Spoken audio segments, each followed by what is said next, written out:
from Carricktool, who's also watching this, and we wish him a speedy recovery. James Owens from Wexford is the match referee. Waterford won the toss. They decided to play from left to right, from Hill 16 down towards the Damon end. This All-Ireland semi-final is up and running. Who's going to play Galway on the 3rd of September, the first Sunday in September, here in Croke Park on All-Ireland hurling final day?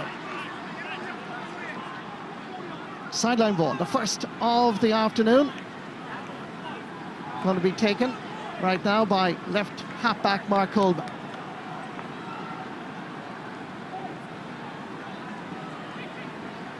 A player that we've all gotten to know over the summer in his first championship season. First year business student in UCC.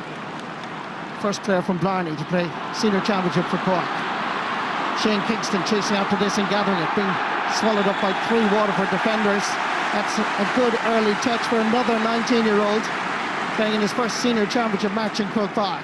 Yeah, Shane Kingston will be delighted there, Mark, to get a touch that early on. And we talk about this Waterford blanket defence. You can see there Derek McGrath won't be happy. You know, they had enough defenders around Shane Kingston there not to foul him, and they give Patrick Horgan an early opportunity now in front of the goal to get himself into the game. Patrick Horgan takes the free, and the umpire goes for the white flag, the first score of the match.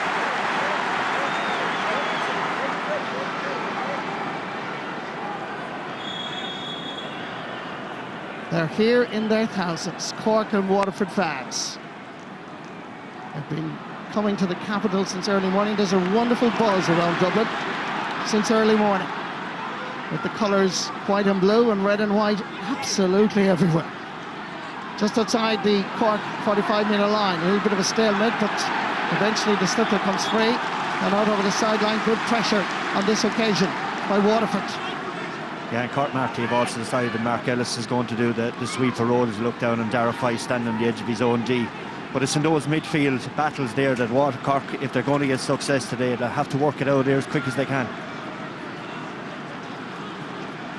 Austin Gleeson goes for the short ball. Far as Jamie Barr. Gleeson is still available right along the sideline. Well blocked on this occasion by the Cork captain Stephen McDonald. Comes far as Torg Mahoney, and Mahoney swings it in straight between the posts at the Davin end. Sides level.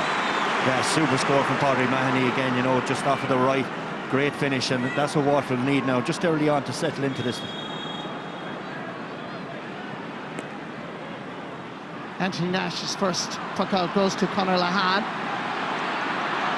Straight and accurate as always. It's actually Mark Ellis that has it. It's a sideline ball on this occasion.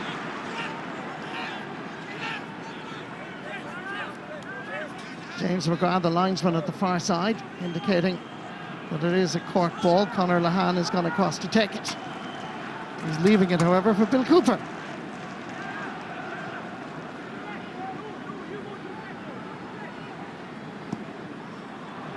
Cutting it in. It's a good ball. Until Seamus handed it. Here comes Patrick Horgan latching onto it. Getting inside the Waterford cover. Uses the short grip and over the bar. Good score. Yeah, fantastic score again. The bits and pieces around Hardy. Once it breaks down, you can see Horgan onto the flash. Broke nicely for him, but he was ready. Shane Fives delivers it long down towards Jake Dillon. Nice pick-up, nice skill. Taking 2 Cork men to try and stop him gaining any bit of momentum. Comes over for Shane Bennett. Staying solid is Collins Ferland. Still Bennett. Cutting across into the middle. Here's Brick Walsh. And it is in the back of the net. The Waterford attack have split open the Cork defence.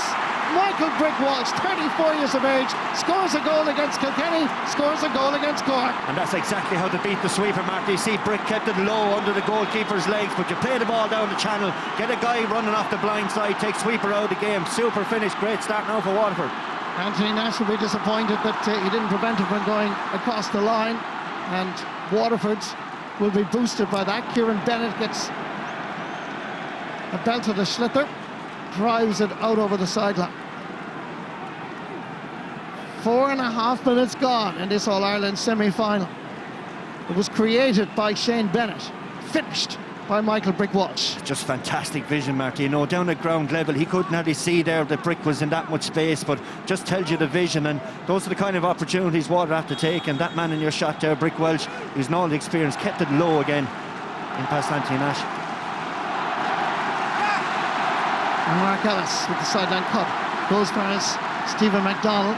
Whips it into the Waterford half of the field. This is Dara Fives, as anticipated, playing a deep role inside his own half of the field. Waterford go long again. Great, fabulous catch as Christopher Joyce lays it off, spreads the ball wide. Patrick Horgan laying it back far as Shane Kingston, and Kingston's effort is going straight between the posts and over the bar. He got the first touch, that gave the 19-year-old a bit of confidence, and now he's flying. Again, it's that sniping down the flanks, and in fairness to Shane Kingston, you know, he'll feel low a little bit to these Cork players, the way he's played so far, but he's on fire here in Croke Park now in the first 5 minutes. Puck out by Stephen O'Keefe. Drops down just outside the Cork 45-metre line. Picked up again by Christopher Joyce. Then the Piercing man, under a bit of pressure, drops it into the Waterford half of the field. Sending it back is Dara Fives. 50-50 ball. Getting a little touch was McDonald, picking himself off the ground. Here comes Mark Coleman into the centre towards Christopher Joyce. Cork hand pass their way out of trouble. Here's Colm Spillane from Sidelines, dropping it in towards Harnedy and Alan Cadigan. Seamus Harnedy is the number 10, but it's Noel Connors, number 4, as Waterford relieve the pressure. Good call. Kevin Moore, the captain, is in the middle of the field. Does a little jig around the first opponent. That's Bill Cooper. Heads towards goal. Ball in hand. Uses the short grip and hits the slipper between the posts. Good play by the Waterford captain.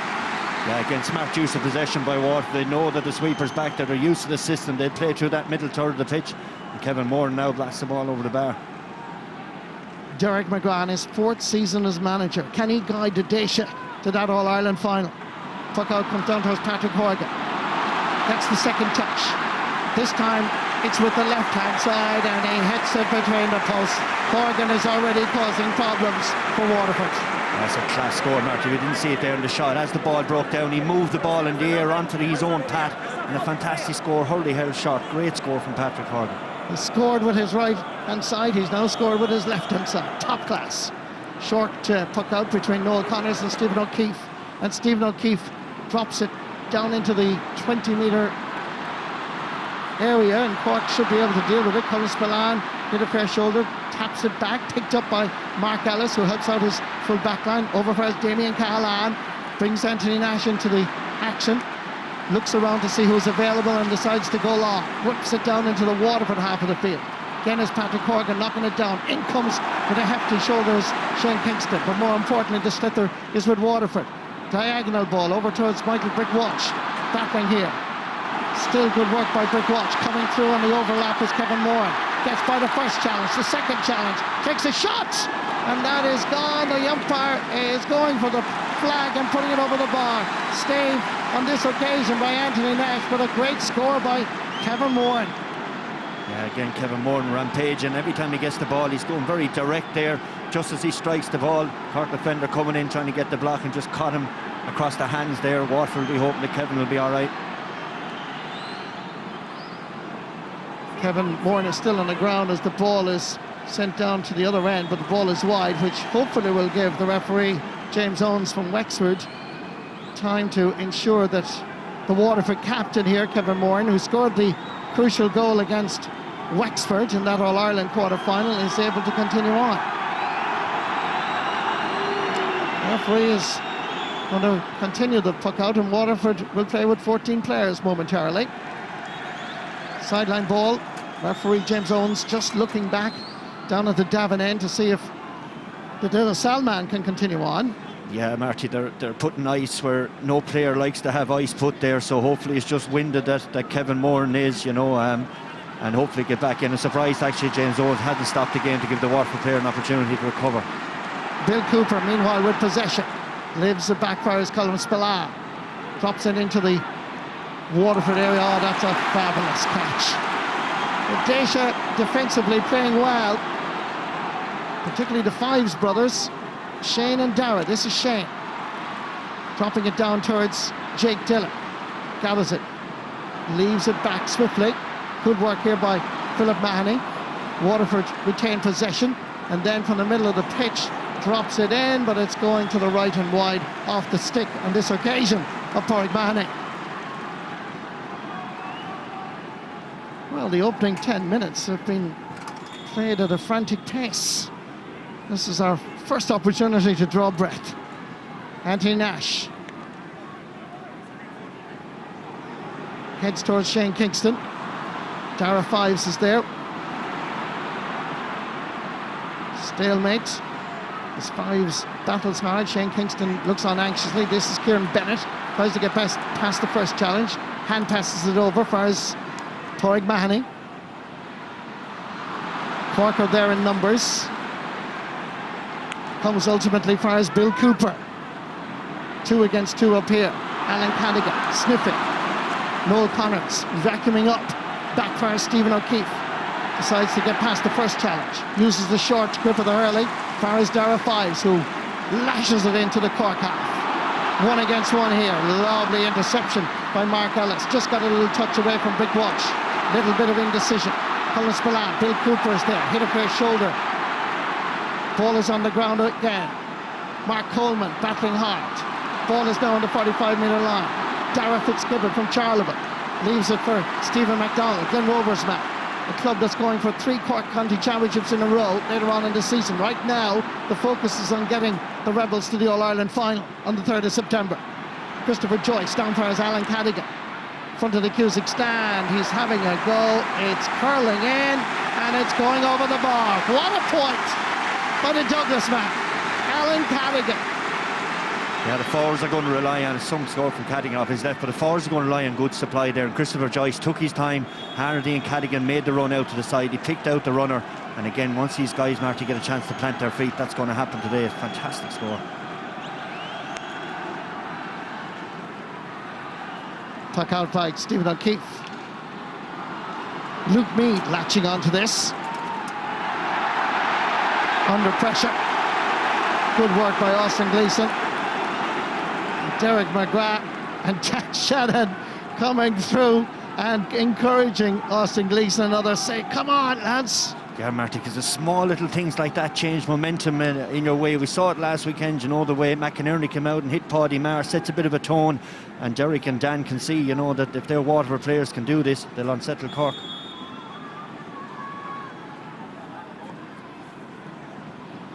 Ball is cut in by Jamie Barron. Ball is wide.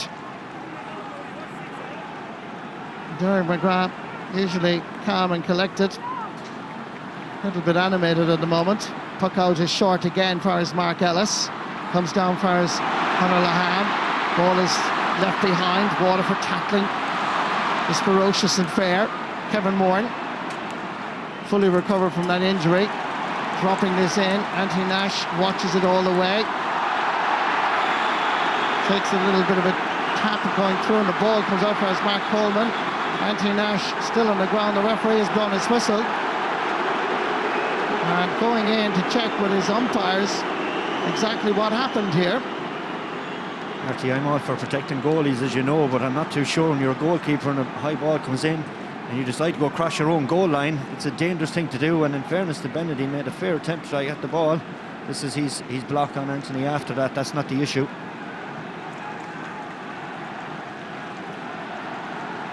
And James Owens, as you can see, just having a word with Shane Bennett. I have to say, I thought the challenge was fair. It was fine, you know. I suppose goalies are protected species, Marty, but at the same time, if you're a goalie crossing your own goal line like that, it's lethal stuff, and he's looking to get away with it.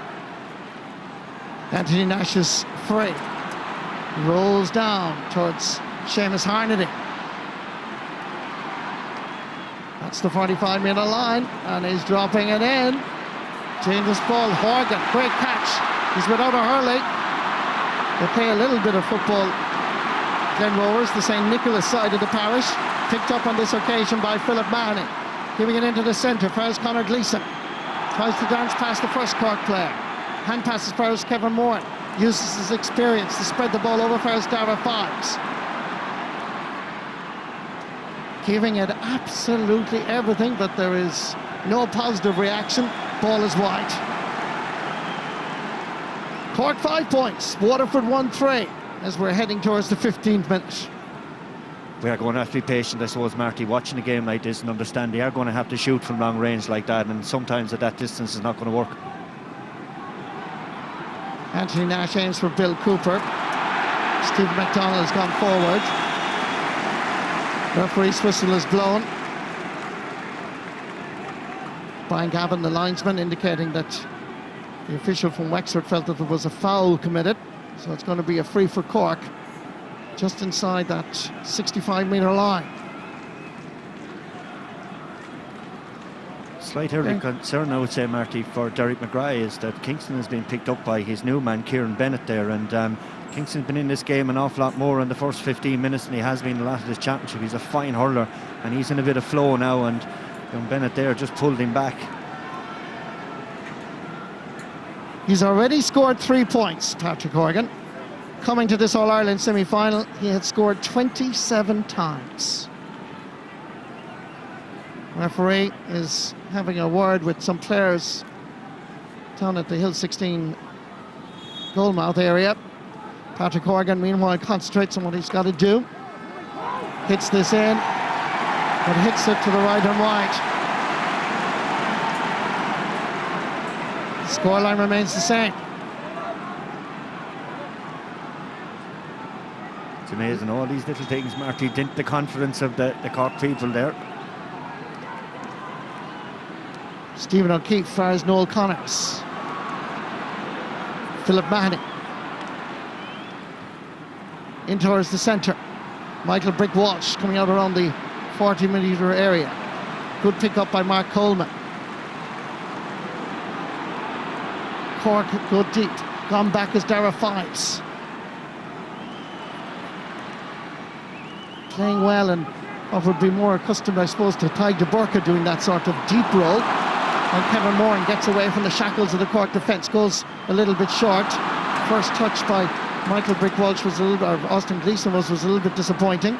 Comes to the Cork defence, who are coming to terms slowly. This is Damien Cahalane. Tries to spread it a little bit wide as possible. But again, the Waterford defence doing well. Nice scale by Conor Lahan, despite being on his knees. He's fouled in the process, but lovely wrist work by the Middleton man. Yeah, the touch there, you could see when they came in that earlier he knew he couldn't go with his hands, so he broke it down in front of him and said, look, there was 3 Waterford defenders around him willing to take them on all the time, and that's what you have to do when you're playing against the sweeper system. When you get the ball to ground, you win possession and take them on. Kieran Kingston, native of Tracton, corner forward for Cork for about 5 years, 1985 to 90, until an injury ended his career, as Patrick Horgan takes the free and puts it over the bar. This was the incident earlier. There was a pull off of the helmet there by Austin Gleeson, and I thought initially that fell off accidentally, but when you see the replay, it didn't. And Austin Gleeson should have been booked at least by the referee for that. As once again, Waterford go forward. Kevin Moran from the middle of the field. It looks like it's on target. It is on target. 3 points for the De La Salle man and Waterford captain. And he is asking serious questions of the Cork midfielders. Again, it's great use of the ball coming out of defence by Waterford to bring out the man in the middle, but you're right about Austin there. In the current environment, you don't put a hand on anyone's helmet. Philip Mahoney on the ground as there is this tussle just in front of the Hogan. Philip Mahoney never gives up. Into the centre, Kevin Moran tries to chip it up. Padraig Mahoney is in there as well. Michael Brick Walsh floats it up into the air. Shane Bennett tried to flick it back, went off the Cork man. Sideline ball, Waterford.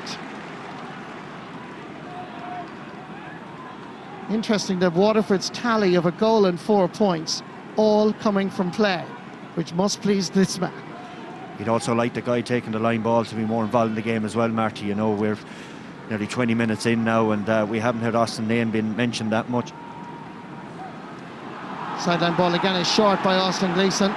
Michael Brick Walsh knows that Gleeson is available, and he hits a ball. It's curling just outside by centimetres outside that far over post. If anything, Marty struck it too well. The breeze into that goal is blowing left to right. He thought he had it judged, but just stayed on his course. Short puck out again from Anthony Nash. Working well with Mark Ellis. As Cork, in 3 simple shots, score of beauty. Horgan again, this time with his 5th point of the game. It has him. Patrick Horgan, you see him, he's in full flow, but again the supply of ball in from Joyce is just perfect to him, and if these guys get any breathing space to have the skills to do this, Horgan is flying. Sides level for the 3rd time. Nice pick-up by Padraig Mahoney and Brick Walsh. Brick Walsh is coming through. Laying it off, there's Jamie Barron. There's a charge, says the referee, and that's going to be a free for Cork. Jamie Barron is questioning the decision as Jamie went through on Mark Ellis. Yeah, the hurley was high into Mark Ellison. In fairness to him now, he was trying to protect himself as much as anything. As in the current environment where the rules are, if you get a shoulder out there, that maybe in the football would be classed as a free, but in hurling we just play on, and just struck it to the neck of Mark Ellis there.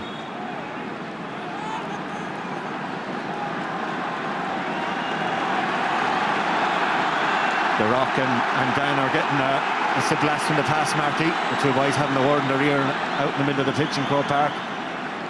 Well, they were used to marking each other in their playing days. They had a little bit of a push. You can see Dermot O'Sullivan, the Rock, having a little smile. But just telling Dan the man that the Rock is still alive and well. He is. Anthony Nash, meanwhile, takes the free. Just inside his own 45. Oh, that's a fabulous catch. Good work by Dara Fives, who's playing really, really well. Out far is Padraig Mahoney. Staying along that wing, Jake Dillon. Ball into space, Michael Brick Walsh, but Anthony Nash anticipates well and lays it off quickly. And Cork begin the build-up once more. Mark Coleman driving that ball forward. Nice skill by Patrick Horgan. Laying it off. There's Luke Meade. Luke Meade needs a little bit of support. This is Dara Fitzgibbon. The referee's whistle is blown. And the keepers becoming just a little bit frayed. A little bit of tension mounting as Dara Fitzgibbon walks away. To his credit, he was the player that was fouled here. He was, but it was the work that Patrick Horgan did to dispossess the Waterford player. You can see he's been pulled back. Again, in discipline there from Conor Gleeson. There's no need when you have as many defenders back as Waterford have, and I think something that Derek McGrath will be saying to his team in half-time. There's no need to foul, to have a bit of patience.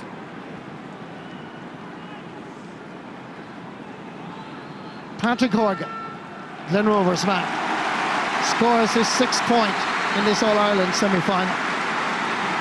And Cork put their noses in front by 1. Short puck out again. There is Noel Connors. Kevin Moore, lovely wrists. Nice flick back. Farrell's Dara Fives. Great work by the Waterford captain. 1 against 1 here, and it's Brick Walsh winning the ball, laying it off for his Padraig Mahoney. What's he going to do? Hits a shot. Oh, what a save! Brilliant save by Anthony Nash. And the referee's whistle had blown, giving a free. Foul on Brick Walsh there, but look at it, the pass inside to Mahoney. He played it past the defender. Anthony Nash didn't see that. It was about 6 or 7 yards away from you. You can see it. Ellis has it blocked off. What a save. The only pity for Anthony Nash, I suppose, is it was called back, but if it hit the net, it would be played on. That's an unbelievable save, Mark. Extraordinary agility by the Kanturk man. One of Fitzgibbon with UCC back in 2009, and of course All-Star goalkeeper 2012 and 2013, and that's why he won All-Stars. As Padraig Mahoney gets a level of compensation with a free and a point. Sides level for the 4th time. When they met in 2014, they were level 10 times, if I recall correctly, in the first half. It's heading in that general direction right now. 8 points to 1-5.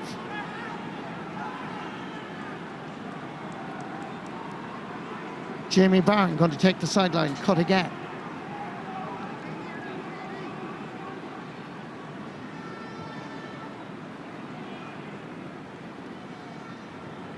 Cuts it in well. Mark Coleman gets there ahead of Jake Dillon. Over for us, Dara Fitzgibbon. Flicks it into the middle. Seamus Harnedy. Spreading it wide again, over towards the corner flag, towards Cadigan, but he put a little bit too much weight and muscle behind it. Sideline ball, Waterford. Again, Marty, you can see the thought process there. They have to put the balls out on the wing. And any time, to be fair, both defences have struggled when the opposition forwards have gotten possession. But again, it's just getting that ball on the grass to give them an opportunity to express themselves.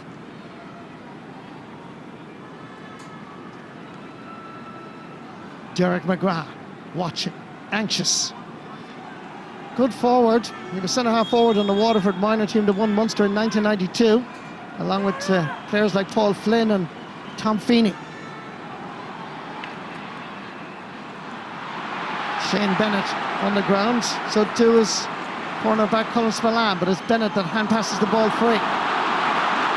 Austin Gleeson, chased by Damon Cahalane.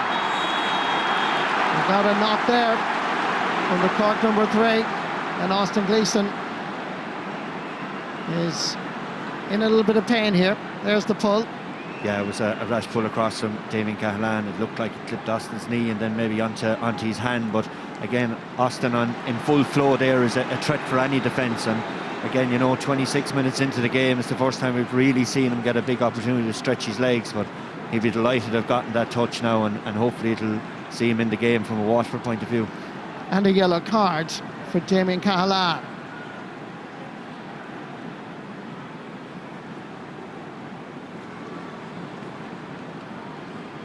Torrig Mahoney from Ballygunner. Going to take this free. The round of applause in the background is for Austin Gleeson, who's recovered. Gone back into the middle of the field as Torrig Mahoney takes the free. And the umpire looks satisfied. He's going to raise the white flag.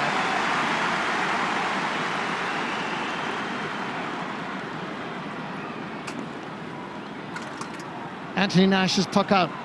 Down towards Seamus Harnedy. Picked up by Jamie Barron. Keeps it down the Hogan stand wing. Batted away on this occasion by Cahalane. Bill Cooper from York. Austin Gleeson putting in the hard work. Yeah, you nailed it in one there, really, Marty, I suppose, and that's why Derek is so animated on the line. Austin, you know, while in general play, though, his work rate for the team is absolutely massive around the pitch. See him eye on the ball, not putting his hand the player's back until the very last second, you know, no free, clean as a whip.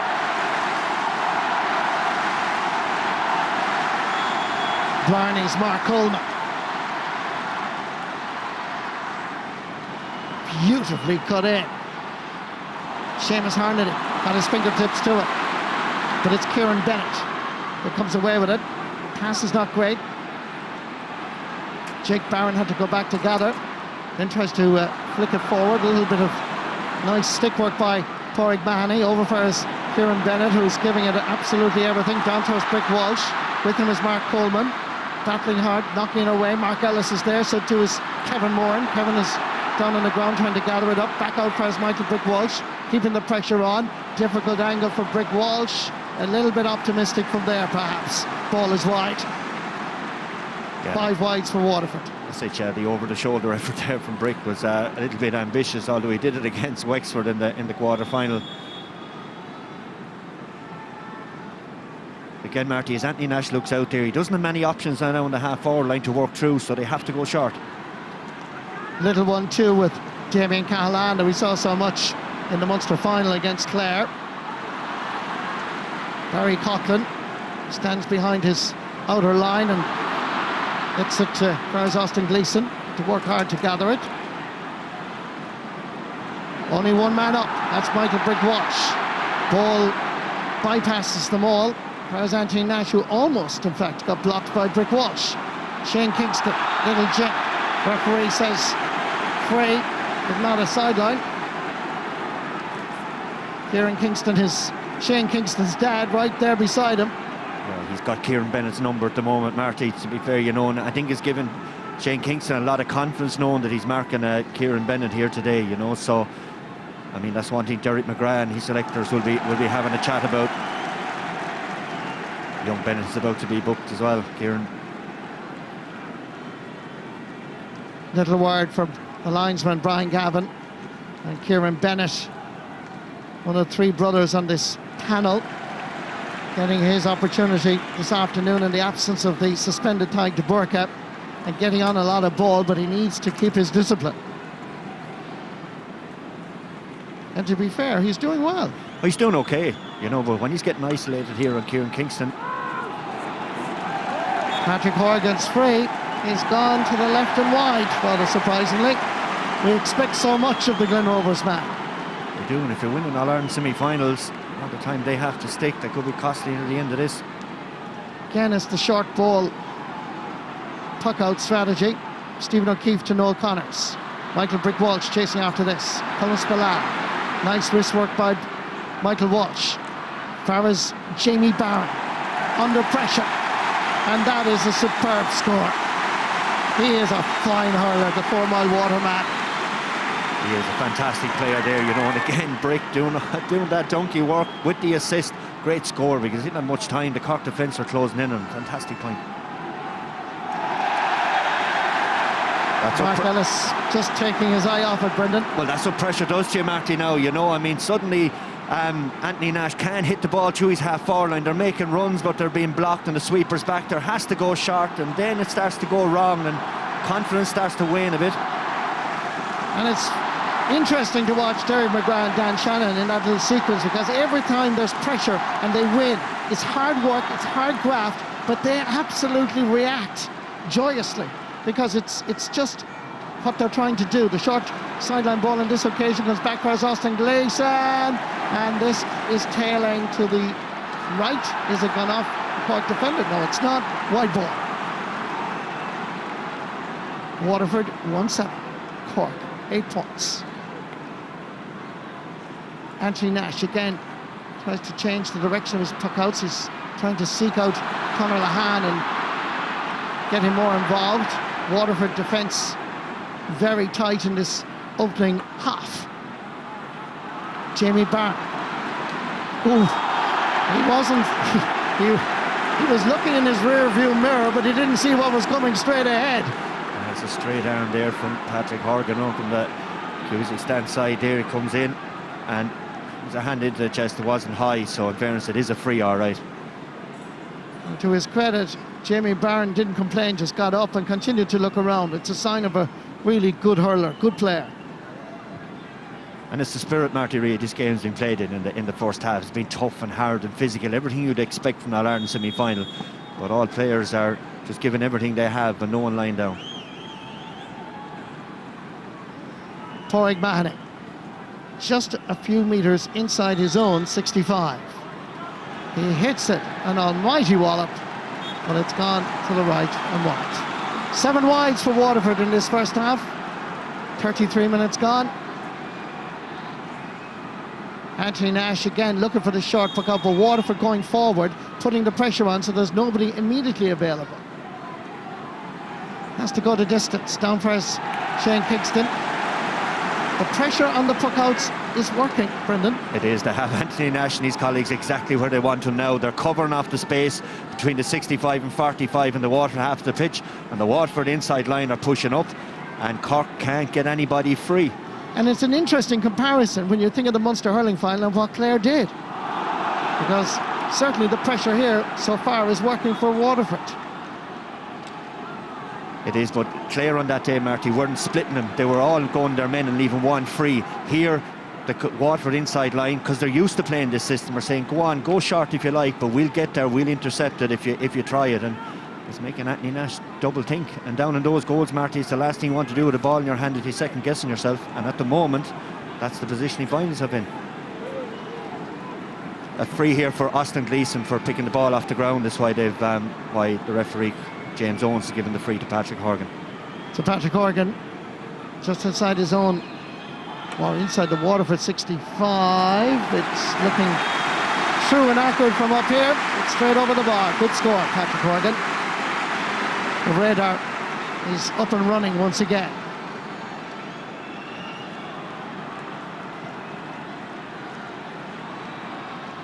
Can they use Noel Connors? He drops it outside the Cork 20-metre line. Picked up by Shane Bennett. He knows the body language says it all. It's well wide. never in any doubt.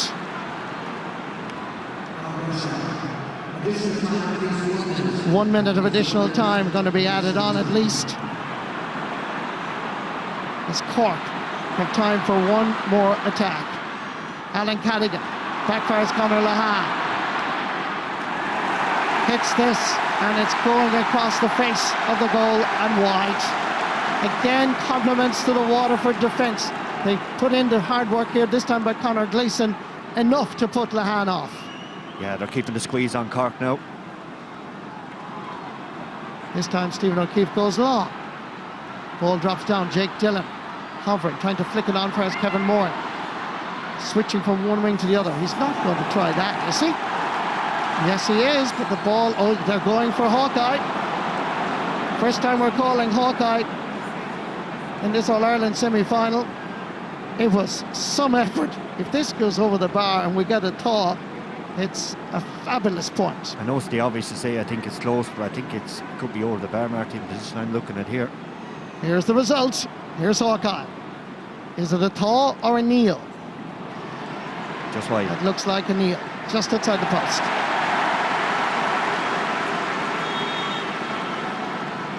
One minute and a little bit more played in this first half of additional time. Conor Lahan went for it, but the ball is with Conor Gleeson. He's available. Christopher Joyce heard the call from Conor Lahan. Referee allowing one little bit more time as Conor Lahan hits the post.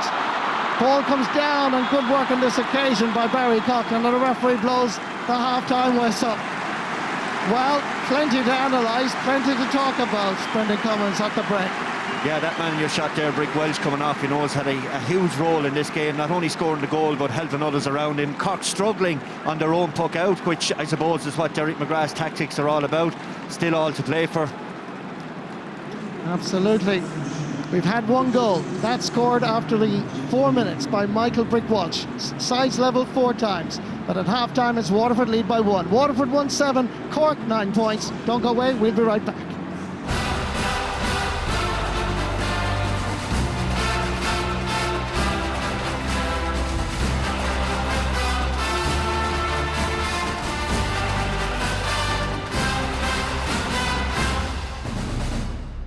Let's see what the panel think about all of that, and let's see what the Cork man thinks about it first. Donald, tight, tense.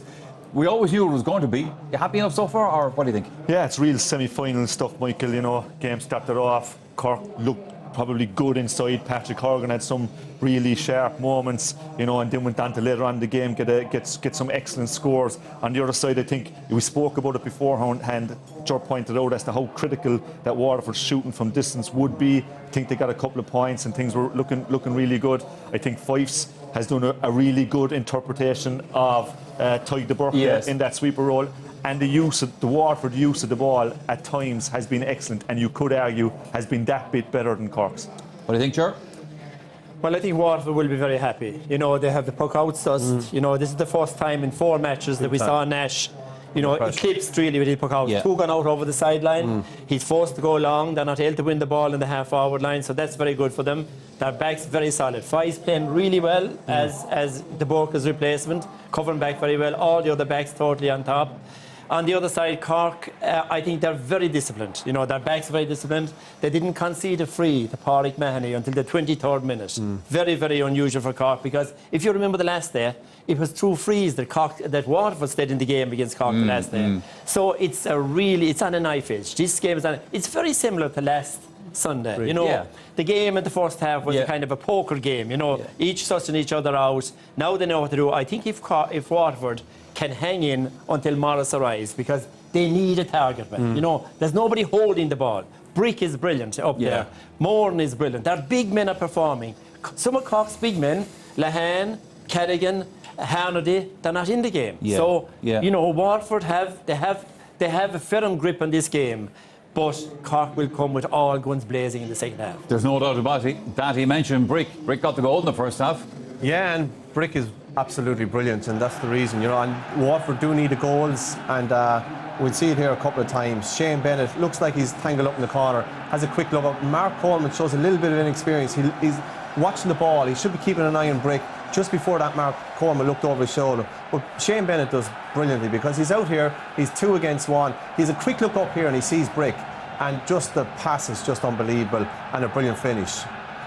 Yeah, it was a great finish. And I think it was a perfect example of what Waterford have been trying to do over the last number of years. I never spoke hurling to Derek McGrath, but I'd imagine when he looked at that it was textbook from their point of view. When that ball was played in, Waterford actually had very few players up front, and they didn't have anybody in the right corner forward position. But I'd imagine that they would argue if the ball has been played to the left-hand side, what's the actual point in having someone on that right-hand side? And I think there was fantastic composure. A player of less calibre would get that ball across and it would be intercepted. It was a terrific score. No, it certainly was. All right, the second half of this hurling semi-final coming up shortly, and straight after the break there's a chance for you to enter our Sunday game competition. You might be off to a very nice holiday.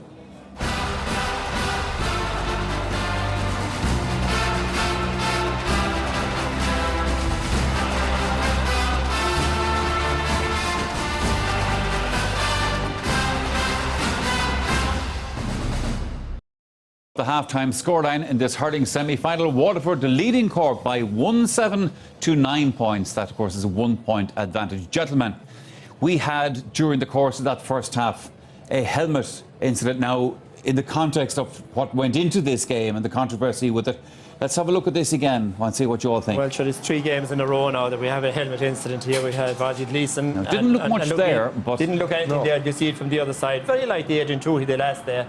Like he puts now. Is it dangerous? No. Is it deliberate? Yes. You know, is it violent? No. So, you know, how it will be looked at after that, I don't know. But it is interference with the helmet.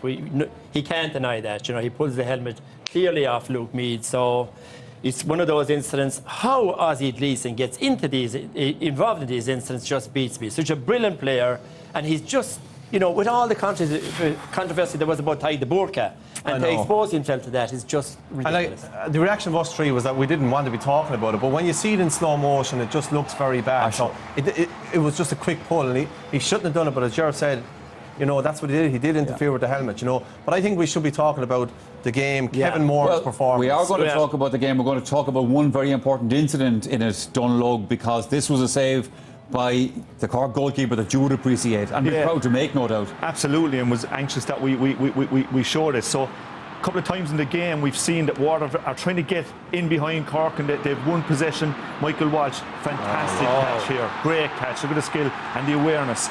And onto O'Mahony strikes this ball really well. A couple of points to make. It's a light slitter. That ball is travelling at high speed. I always tell forwards that if there's one man between you and the goalkeeper, when you can't see the goalkeeper, it's the time to offload. Because if you can't see the goalkeeper, that means he can't see you either. And I would suggest that that was an even better save because he was blindsided. The other point I'd make on that is that it was fantastic rule or fantastic use of the advantage rule by James Owen, and he deserves real credit for the perfect example. And it's all the better done low because it's perceived this is weak side. You know, his right hand side is perceived as his weak side. Great point, Sean. And you know, if a goalkeeper's catching the hurley down on this side, you must go against gravity, you must cross it over. Outstanding. Now, against that, you'd probably say he should have hit it down to the ground, you know, but brilliant save. And I suppose, without stating the obvious on this one, people who maybe aren't familiar with going to hurling matches live, the speed of that thing is like a bloody bullet. All right, lads, Waterford are coming out. We're going to head back in 2 seconds. Dunlop, can you win this match? I think we can. I think the biggest worry for me has been the lack of some of the key players being Seamus Harnedy in the first half has been a big concern for me. If Cork are to win, he needs to get on the ball. All right, lads, thanks for that. Let's head back over to Marty Morrissey and Brendan Cummins. There we go. Second half is underway. Bill Cooper going forward, just giving over for his Darren Fitzgibbon. Back again for his Bill Cooper. Lays it off for Shane Kingston. He scored a point in the first half. He's going for another one here, and it just tails to the right and wide. It's just 1 point between the teams. It looks like Luke Meade is the player that has gone off, and Mickey Cahalan from Bandon is the player that's been introduced, just to bring you up to speed with the change at halftime. No changes on the Waterford team that we can see so far. Ball down the middle was meant for Bill Cooper. Comes for Seamus Harnedy. He's fouled. That's going to be a free just inside his own 65-metre line. Yeah, a little lazy there from Padraig Mahon. He sees right arm going over. You know, again, there was plenty of leg beside him in Shane Bennett that would make sure Harnedy couldn't make much progress. But on a day like today, too, there's a bit of a swirling breeze down the Marty. He's blowing left to right as Patrick Horgan looks in. So he'll be looking to aim this towards the left-hand post and guide it in. Long ways out, though. 7 times he scored in this All-Ireland semi-final, which will please this man, Kieran Kingston.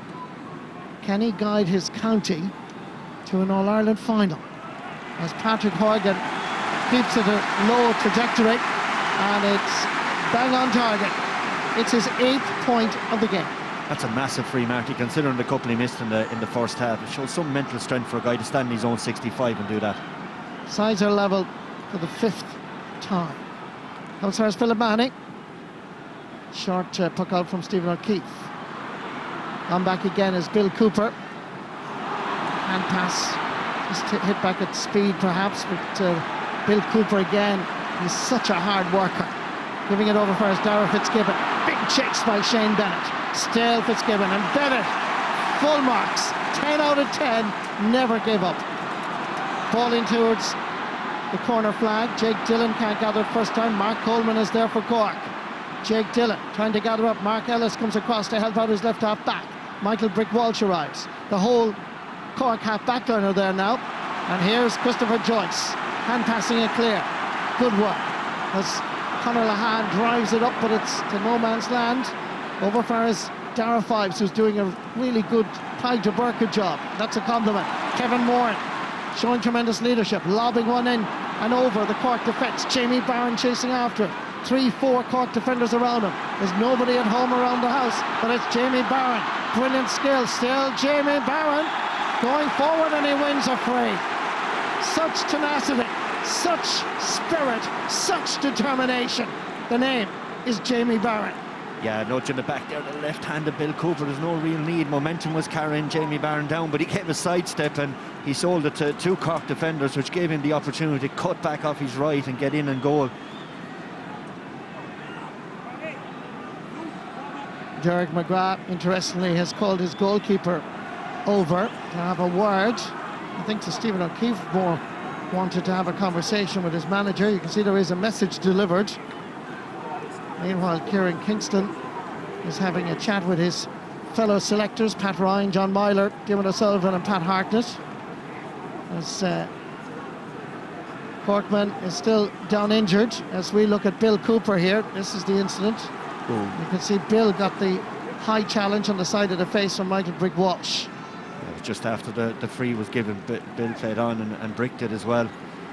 Just as well from Waterford point of view, the whistle had been blown. But here we are now with Padraig Mahoney.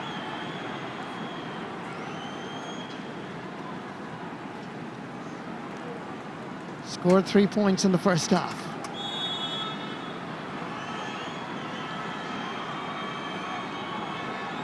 Ballygunner man takes his point. These first couple of puck outs, Marty, going to be interesting here from Anthony Nash. They've had 15 minutes to have a chat now how they're going to work this one out. Let's see what happens. Damien Callan is making himself available just inside the D, but Anthony Nash goes long. Up first, Conor Lahan. He switched his hurley from his right hand to his left hand so he could catch the sliotar in his right hand and then hit it on his left hand side, which it deserved a little bit more, but it really is worth watching. It is, and the hand started that run from the middle into the space before the Cork attackers had been crowding that space in the first half. So little chat worked, a fantastic precision puck too from Anthony Nash. Stephen O'Keefe just barely kept in by Jake Dillon. Over first, Kevin Moore didn't get fully connected. Mark Ellis is available. He looks around and there's nobody again making runs. Good work on this occasion by Barry Coughlin, and the referee has given a free to Cork. And Dan the man, Dan Shanahan, is really annoyed. So too is Derek McGrath. Yeah, they appear to be the shoulder there on that one. If I'm a Waterford supporter, I'm cross, and if you're a Cork supporter, you're saying, well, one, he got out in front and won the free. Either way, now decision is final. Well, I have to say, Brendan, I think that was a soft free. Yeah, it was. No matter what way you look at it. As Patrick Horgan takes the point and puts it over the bar. His 9 point. And listen to the reaction of the crowd here, 72,022. Yeah, based on the physical contact we've had here today, you know, it is one that got away, in fairness, with Waterford. Puck out comes down towards Michael Brick Walsh. Well won by Colm Spillane. Sending it down towards Alan Cadigan, who's been kept quiet this afternoon. Dara Fives goes down towards his corner flag. Tries to get away from Cadigan, gives it into the middle. Fires the goalkeeper, Stephen O'Keefe. Swings it down towards the Hogan. Kevin Moran got a touch. James McGrath, the linesman, has indicated, and he's correct, that it is a Cork ball.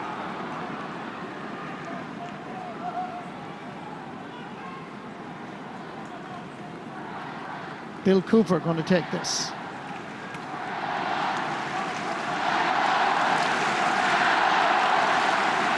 Gets as far as his midfield partner, Dara Fitzgibbon. Well surrounded. Gone forward is the Cork captain, Stephen McDonald. Laying it off first, Conor Lahan. He's going to go for it. It won't curl. It's gone wide. Shot selection just a little bit disappointing at the moment from a Cork perspective. Yeah, it's difficult for Conor Lahan. It's, you know, he hasn't really been in the game that much. Lovely layoff by Shane Bennett. Knew what he was doing. Cork were alert to it. Away comes Mark Coleman. Into the centre first, Dara Fitzgibbon. Skipping by the first challenge. Laying it off first, Conor Lahan. Good hands. Waterford backpedaling fast. There's an advantage being given to Lahan. There'll be a free if it doesn't go over the bar, and it does. Brilliant, brilliant play by Conor Lahan. Yeah, Marty, that's why these guys are the talisman for their teams, not really in the game, you know. He gets on the ball, then takes responsibility. No, he was fouled off the back foot over the bar, you know. He's going to get a free anyway, but delighted for Conor Lahan that man got over. It'll do his confidence the world of good. Came into this match scoring 15 points in 3 championship matches. Little interception by Seamus Harnedy. Austin Gleeson came in the challenge. Harnedy goes down, picks himself up. Meanwhile, it's Damien Cahalá using the short grip, so he couldn't be blocked. Dara Fives playing really well. His anticipation, his reading of the game is superb. Colm Spillane, Shane Bennett trying to get away. In comes Michael Brick Walsh on the late bus, but he got there in time to cause a little bit of trouble. It's Brick Walsh getting by the second challenge, has to hand pass it back. Shane Bennett meanwhile has picked up the hurley, gives it into the centre, far as Jamie Barron. Jamie pulls the brakes, gives it low, good play, far as Kevin Moran. Can this go over the bar? It certainly can. Brilliant play by Waterford. They kept their composure, they kept the possession, they laid it off intelligently, and they were rewarded. That's it, you can see from the shot there was only one man on, that was Kevin Moore, and he picked him out. Look, no, only one other Waterford player inside. Heat of battle, have the composure, fantastic score. 6 times level in this All-Ireland semi-final. Ball comes down towards Noel Connors. Alan Cadigan trying to keep it from going out over the end line. The umpire is already waving his arms. Wide ball. And just for the record, that is Cork's 8th wide of the game. Puck out from Stephen O'Keefe, aiming for his captain Kevin Moran. Got a little touch. Bill Cooper comes in. A little flick by Kevin Moran. He ends up well over the sideline, and Brian Gavin is indicating that it is a Cork ball. No free given. But that last score, Marty, shows how I think Waterford have learned from last year. If that was 12 months ago against Kilkenny, they'd have flogged that ball into the square and it would come out. But this time there was composure shown. They worked it through the lines, and there's a man now that can make a difference in this game. Maurice Shanahan. The Shanahan brothers. Just in your picture momentarily. Morris is going to be introduced as the ball comes into the centre. Picked up by Kieran Bennett. Flicks it over towards Austin Gleeson. Just inside his own 65-metre line. Flicks it over, tries to flick it over at McDonald. Gathers it into the hand. Still Austin Gleeson. He's going to go for it from way out the field. From almost the same position that Joe Canning scored the winner last Sunday. But this time, Austin Gleeson sends it wide. The puck out is quickly taken, but the referee says no. Here comes Morris. Maurice Shanahan is coming on, and Jake Dillon is the player that's going off. Yeah, first throw of the dice from Derek. When Morris came in now and against Wexford, he provided a platform for others to play around him. And that's what Derek will hope that will happen again when he plays that lone role up front. Jake Dillon worked hard for that place in that All-Ireland final. Puck out goes straight for as Dara Fitzgibbon. Over far as Mark Coleman. Gets by the first challenge. Keeps it low over towards Alan Cadigan. Noel Connors is sticking to him like Evo stick. Comes out first, Kevin Moore, who's all over the place. Playing leadership, playing a captain. Into the centre. Waiting for it is Pádraig Mahoney. Pádraig is inside his own 65. He's going to let the slitter fly, and he's going to send it wide. Nice idea, execution not so good. Yeah, that breeze into that Hill 16 goal is going from right to left, just started it too far to the left and it drifted on him. Mark Ellis once again makes himself available. For the puck out from Anthony Nash. Patrick Horgan on 9 points in this All-Ireland semi-final, going for 10. It's a thing of beauty. He's a man on form. Great score, Patrick Horgan. It is, and that run he made across, you can see 2 Water defenders there, you know, trying to block him, but once he gets a chance like that, he's on that kind of a form today where he drifts it towards that left-hand post over the bar. Puck out from Stephen O'Keefe. Works out okay for Dara Fives. He's going to respond to the Cork effort, and that is a tremendous response. Dara Fives from Turin, just outside Capelquid, scores his first point in his All-Ireland semi-final, and the side's level for the 7th occasion.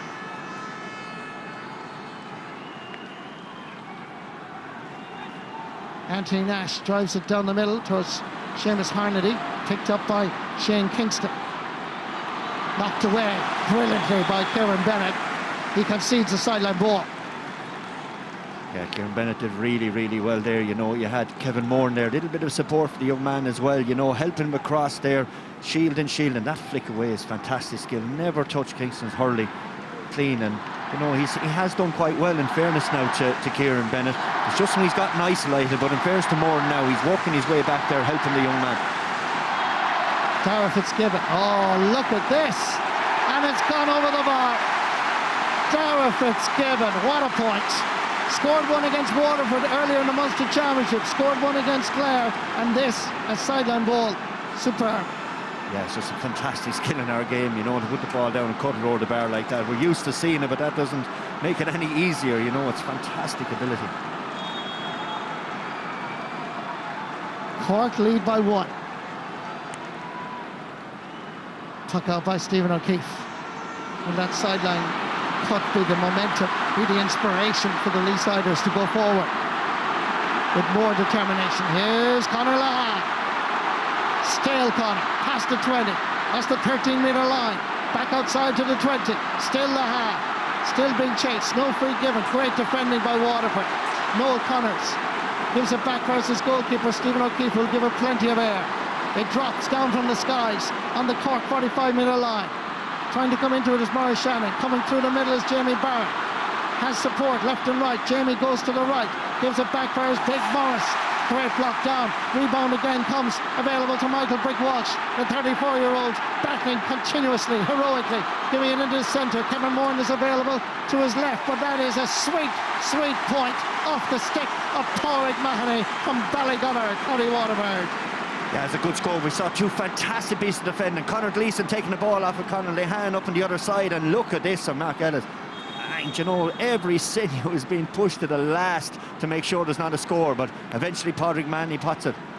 8 times level in this All-Ireland semi-final. Puck out comes down for Seamus Harnedy. Pulls the brakes and comes back outside. He gives himself a little bit of room, and that is a superb point. The tempo of the game, the quality of the game has gone maybe from 3rd or 4th to 5th gear since the start of this second half. Cork back in front by 1. Short puck out. They work it out between themselves. It comes far as Dara Fives. Over far as Kieran Bennett. Kieran just outside the Cork 65-metre line. The reaction, we can hear it even up here, is a little bit negative. Well wide. 20 minutes left in this All-Ireland semi-final. 1 point between the teams. Can Derek McGrath guide the Daisha across the line? Again, the puck out a little bit more effective in the second half. Mark Ellis, far as Christopher Joyce. On in turn. Far as Dara Fitzgibbon dropping short just under the crossbar. Goalkeeper Stephen O'Keefe kept his eye on it all the time. He's available again if it needs be. Available is Pádraig Mahoney. The ball into the centre is not a great one. Meanwhile, Stephen O'Keefe is running at speed back into the goals, but it's no fear as Dara Fives has the sliotar in the middle. High challenge, and that's going to be a second yellow card perhaps for Damien Cahalane. He's already on yellow. Yeah. So what's he going to do? Conor Gleeson coming in, high tackle around the neck. It's just a yellow card and that's it. His misfortune is, and he knows it now. There's a second yellow and there's the red is next. There it is. Cork are down to 14 players on the 51st minute. Damien Cahalane knew it. The referee James Owens knew it as well. Now here there was no doubt about it. Yeah, the right arm is high, it drifts up, and in normal play, like, that's a yellow card, as simple as that. In fairness to James Owen, he just had no choice there, and he had to tell Damien Cahalane to take an early bat. Now, the next thing now is Waterford. This is the best chance they're going to have, Marty, and we'll see what Cork have. You saw the quick shot there of Kieran Kingston having a word with Dermot O'Sullivan. Change of strategy here. They're now down to 14 players. Disappointment. He played so well in the Munster final. Damien Cahalane had really upgraded his performances, but he himself will realise that the challenge was high, and the referee, as Brendan said, had no option here. Now, listen to the Waterford supporters. They want that All-Ireland final. They want that place against Galway. That has never, ever happened in the history of the GA. Tariq Manning has already scored 5 times in the middle of the pitch. He hits the free, and he hits it over the bar. Well, we'd expect now, Marty, that that's the end of Cork's sweeper back there. So Mark Ellis is going to have to mark Austin Gleeson there. Sides level 9 times in this All-Ireland semi-final. Good work by Shane Fives. Laying it off, fires Austin Gleeson. He grabs the sliotar, he whips and turns, and the sliotar flies between the posts.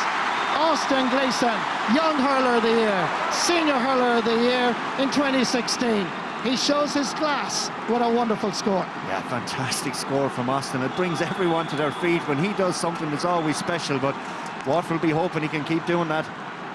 Puck out from Anthony Nash. He goes long wisely. Down for Shane Kingston. With him is Kieran Bennett. Kingston looks at the post, dropping it in, and he's dropping it to the left and wide. 9 wides for Cork. 17 minutes left in Croke Park. Again, Waterford will do this little 1-2 with Noel Connors, and Stephen O'Keefe will drop the sliotar deep into Cork territory. Christopher Joyce, wonderful catch by the Napiershig man. Onto Bill Cooper from York, club that produced in the past the great Shawnee O'Leary. Into the centre, Dara Fitzgibbon from Charleville, sweeping it over to the far corner. Good work, Alan Cadigan getting his first real quality ball, his first real touch, and he raises a white flag with a second point of the game. When Cork really needed leadership, Alan Cadigan from Douglas stepped up. That's out of the Munster final playbook there. Fairness to Cork, that sweeping ball. We saw Alden Turles earlier this year across the pitch, their corner forward run onto them, dispatched over the bar. Puck out from Stephen O'Keefe, just kept in by Brick Walsh. Comes first Bill Cooper. Has the support of Mark Coleman. He's on the sideline, literally pucking this in, but the ball is wide. Tally of wides increases to 10. Stephen O'Keefe takes the puck out quickly, aiming for Kevin Moore, and up goes the big right-hand paw of the teacher in De La Salle College, and he's going for it, but it's tailing, I would suggest, well to the left and wide. Waterford need to play it around a little bit more. They have numerical advantage since Damien Cahalane was sent off 3 minutes ago. Brian O'Halloran is the player that's coming on, and Shane Bennett is the player that makes way. He worked hard, Shane Bennett, this afternoon. He gave it everything. And Brian O'Halloran, like Maurice Shanahan, this double act of the double substitution has worked well for the Daisha in previous games. Ball is going to go out over the end line and wide.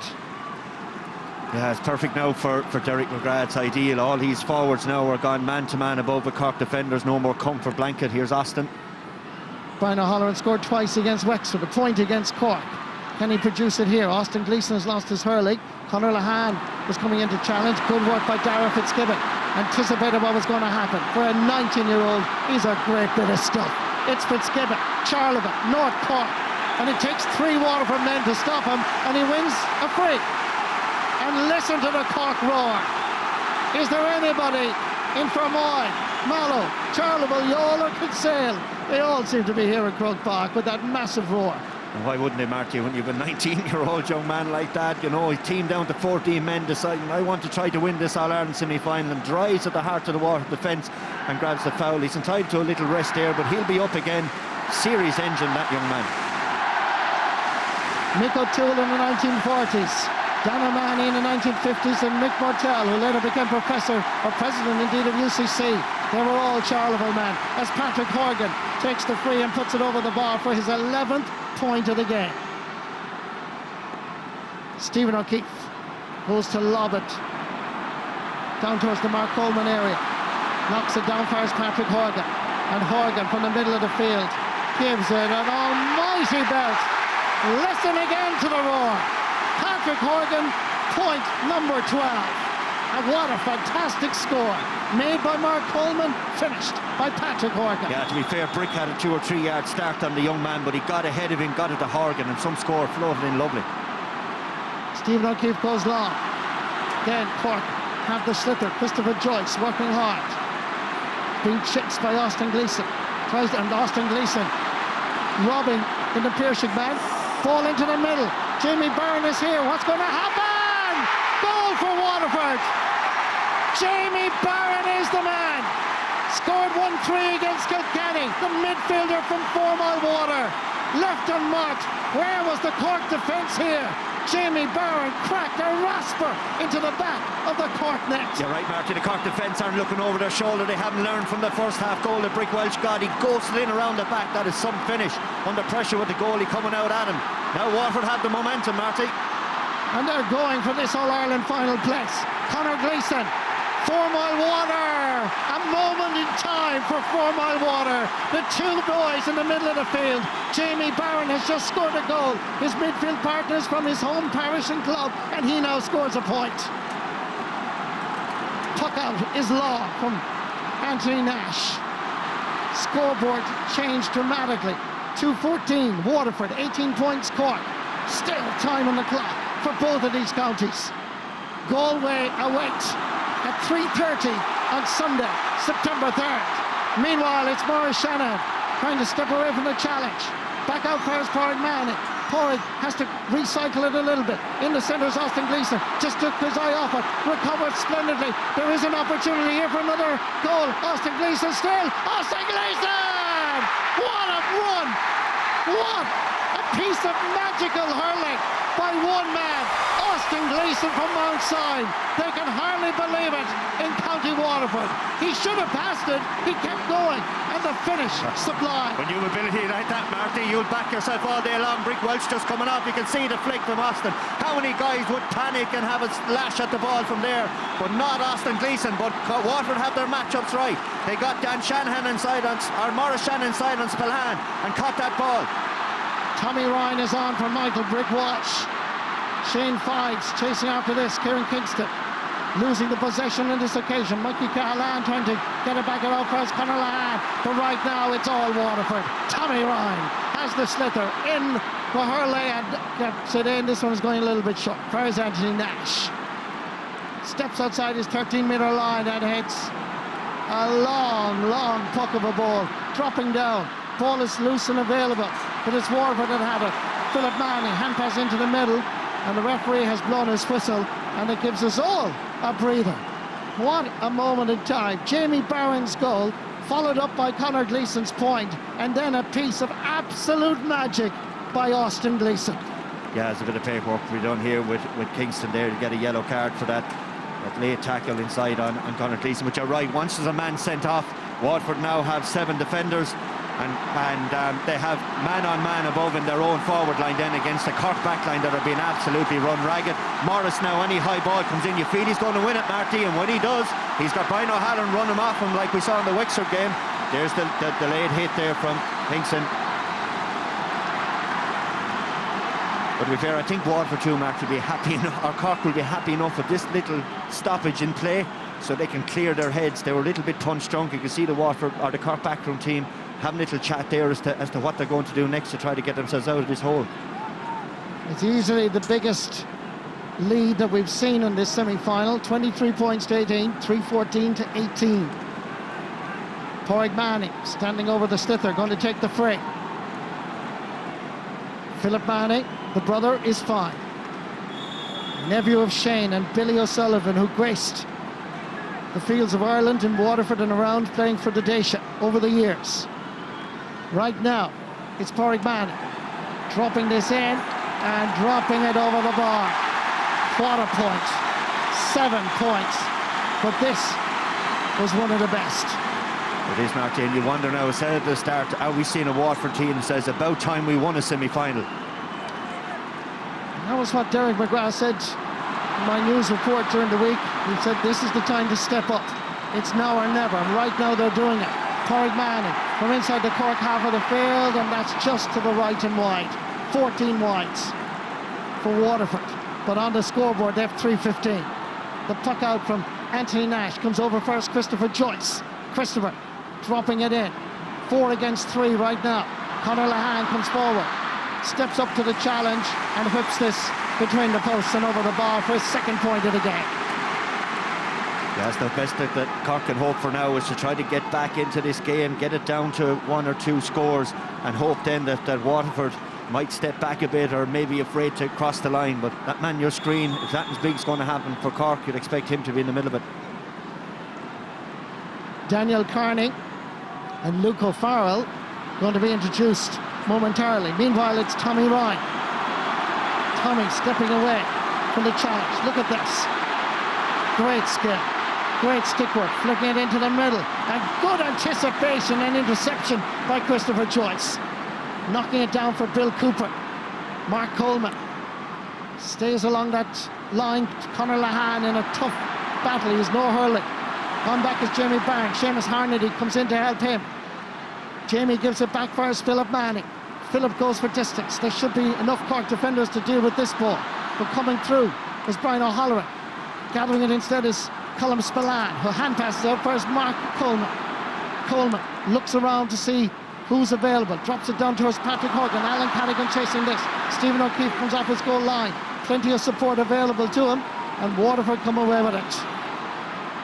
15 players to 14, remember, with Damien Callahan sent off after 51 minutes. Stephen McDonald, back first Christopher Joyce, the 2 North Cork City men from Glen Rovers and the Piershik, giving it to Anthony Nash, dropping it in around the house, and a superb catch. Brilliant play, Dara Fives again. Into the centre, Waterford pumping the ball down to the Cork half of the field, simply and effectively. Comes back fires Colm Spillane, and again it's a high dropping ball in around the house, and again it's Dara Fives, and that is a very high challenge by Seamus Harnedy. But Dara Fives, fantastic catch, and the referee has blown his whistle. Yeah, sorry Martin, the level of high feeling Dara Fives has shown in there, you know, and in fairness that the Harnedy tried to do everything he could to stop, and look at that for a catch, you know, and then on the front foot, I'm going out, you know, and want to play in an All-Ireland final. Waterford now at the moment have all the aces. Cork have gone back now to just flogging long balls in on the edge of the D, which suits this Waterford defence to a T. Yellow card for Seamus Harnedy. And Dara Fives just finished with his little bit of medical attention, and he's resuming his position as well. So the Cork substitutions are happening. Luke O'Farrell is on for Alan Cadigan, and number 21 is Daniel Carney. He's coming on for Bill Cooper. Alan Cadigan scored 2 points, but the quality ball that was coming in against Clare didn't arrive in Croke Park. And Bill Cooper must be absolutely exhausted because he really has worked hard. Meanwhile, there's a chance here for Waterford. Brian O'Halloran, as he hits this, is it gone inside the post? The umpires are happy enough. It's over the bar.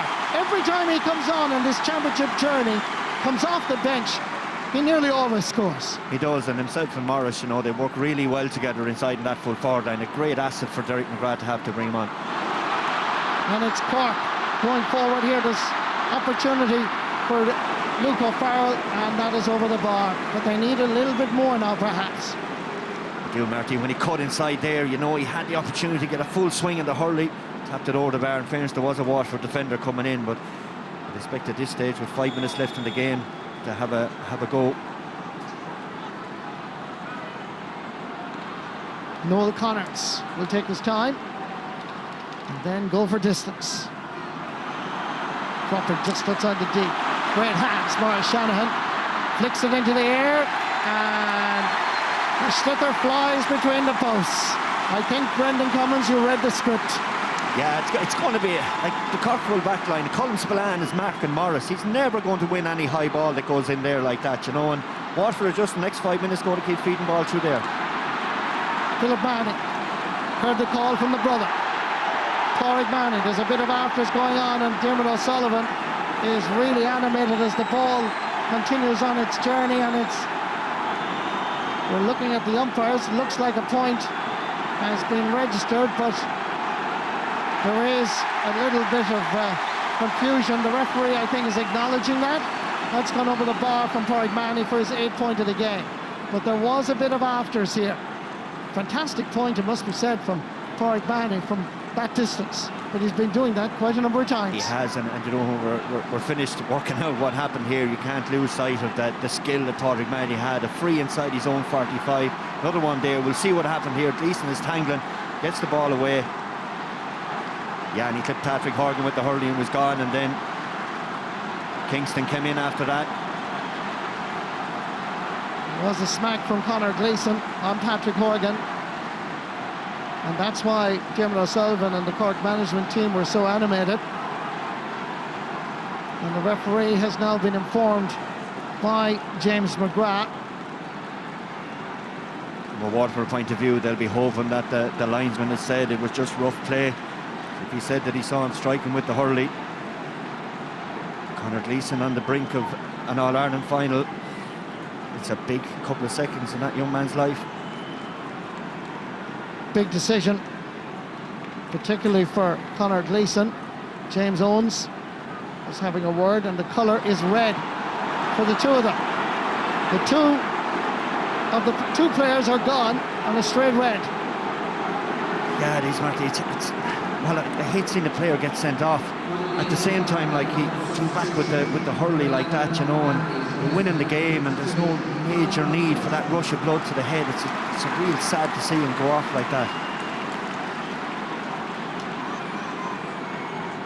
We're now down to 14 against 13, with Patrick Horgan and Damien Cahalane gone off for Cork. Conor Gleeson for Waterford. Ball comes back out for Shane Kingston, trying to get away from the challenge, and that's a free in. 3:18 for Waterford, 20 points Cork, 7 points between the teams, and Cork numerically disadvantaged by 2. This free by Conor Lahan. Going to take this, and that is gone to the right and wide. Yeah, it just sums up, I think, that last 5 seconds of where Cork have been at today. Not really at the pitch, smothered by Waterford, put under pressure, doing things that are completely uncharacteristic to the game plan. You just see a flash there of poor Conor Gleeson. You know, your heart will go out to the young man. It's just that rush of blood to the head. Derek McGrath and Dan Shanahan know that now it's only a matter of time before they surely qualify for that All-Ireland final.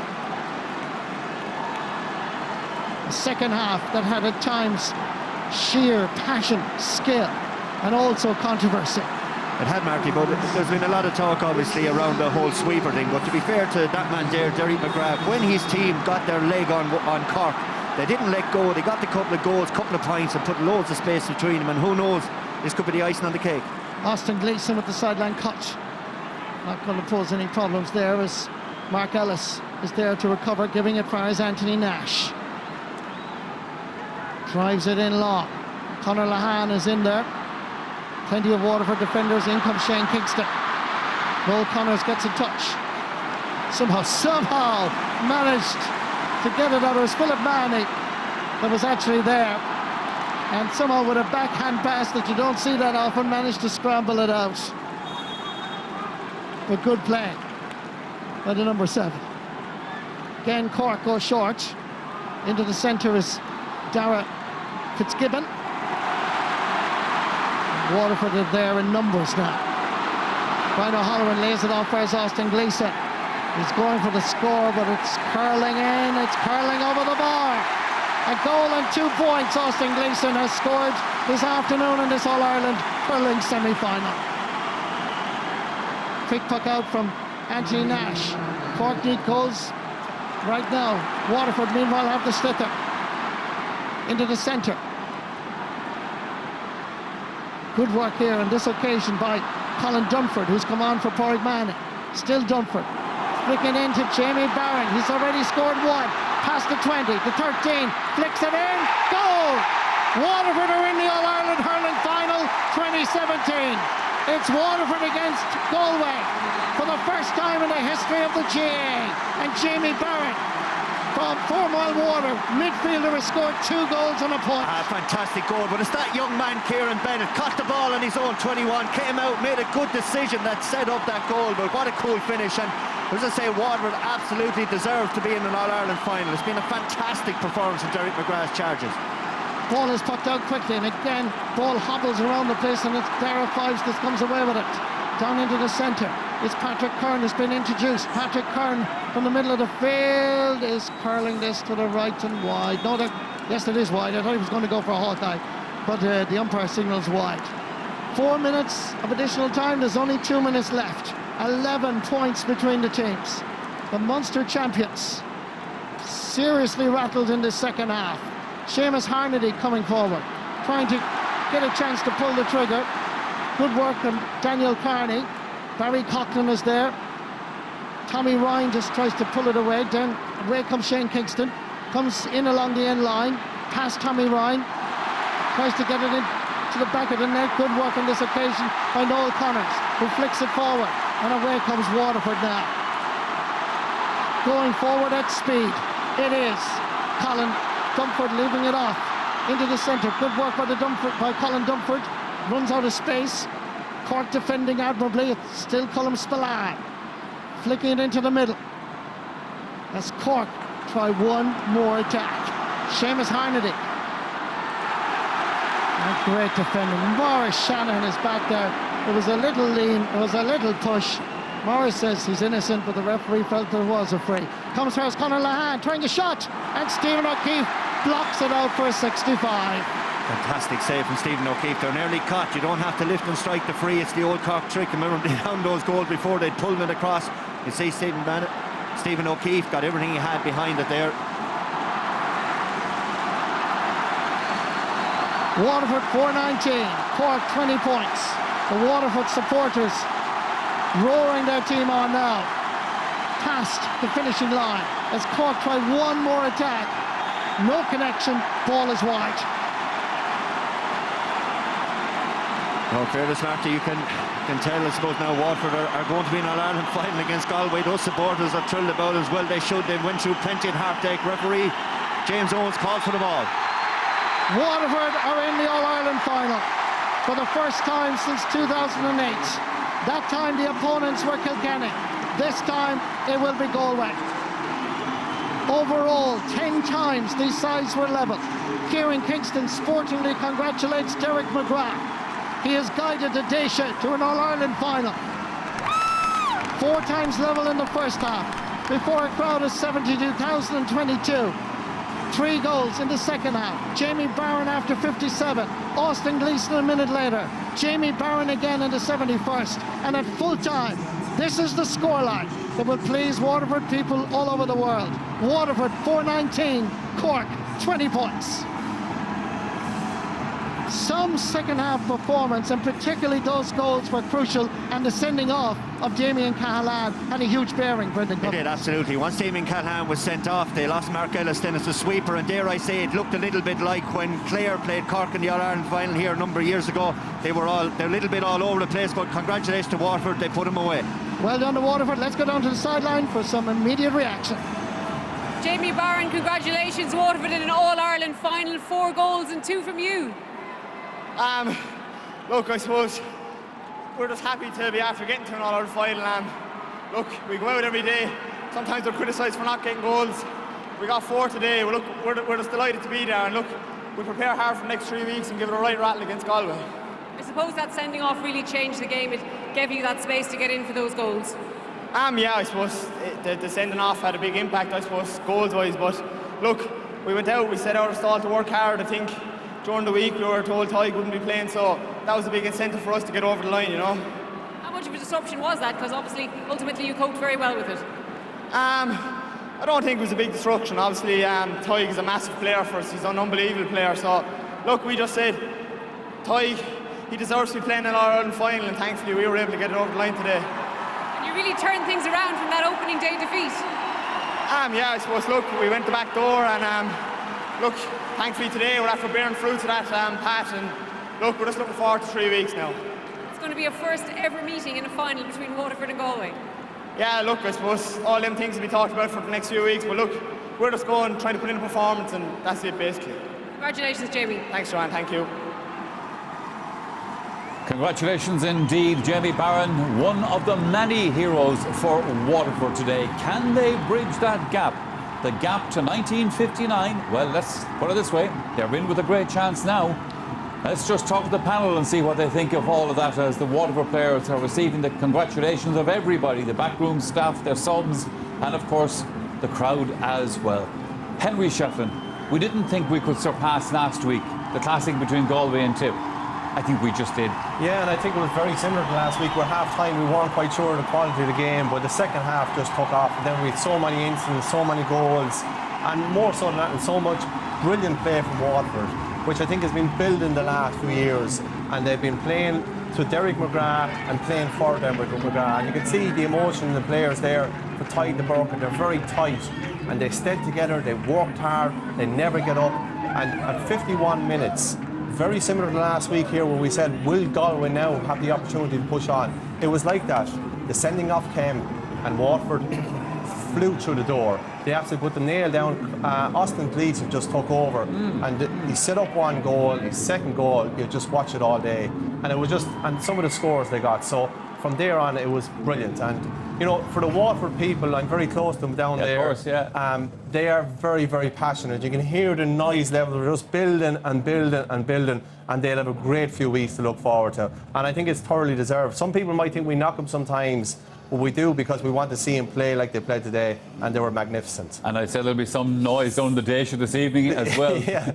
Donald, commiserations to Cork, of course. It was all looking good. I was just saying to Gerard and the lads, halfway through the second half, you were 2 points up, and I said they're going to drive on from here. And in actual fact, the opposite happened. Yeah, it looked like that, Michael.